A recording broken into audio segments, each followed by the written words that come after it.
1908 में रशिया के साइबेरियन जंगल में एक जोरदार धमाका हुआ जिसकी इंटेंसिटी 185 एटॉमिक बॉम्ब्स जितनी ताकतवर थी।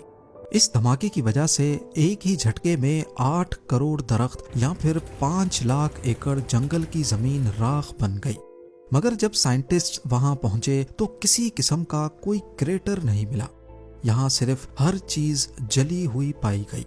क्योंकि ये धमाका टेंगुस्का रिवर के पास हुआ था, इसी वजह से इसको टेंगुस्का इवेंट का नाम दिया गया है।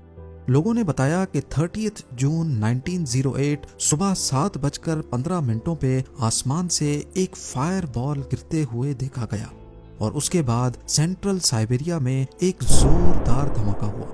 लोगों ने आसमान में एक चमकदार रोशनी देखी और उससे निकलने वाली गर्मी इतनी तेज कि लोग बेहोश हो गए।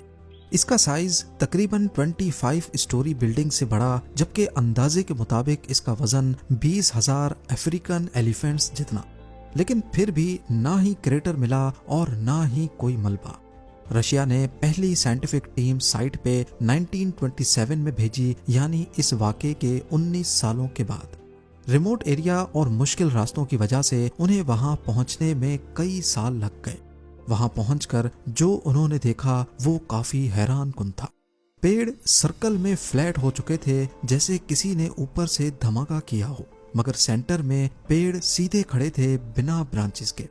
सालों से लोग थ्योरीज दे रहे हैं। सबसे ज्यादा मानी जाने वाली थ्योरी ये है कि ये एक एस्ट्रॉइड था जो हवा में ही फट गया। दूसरी थ्योरी ये है कि ये एक आइस कॉमेट था जो पूरी तरह से वेपोराइज हो गया।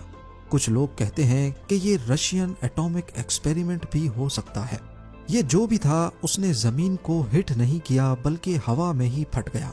साइंटिस्ट्स इस फिनोमेनन को एयर बस्ट कहते हैं, यानी ये जमीन तक पहुंचा ही नहीं और उससे पहले ही हीट और प्रेशर की वजह से फट गया।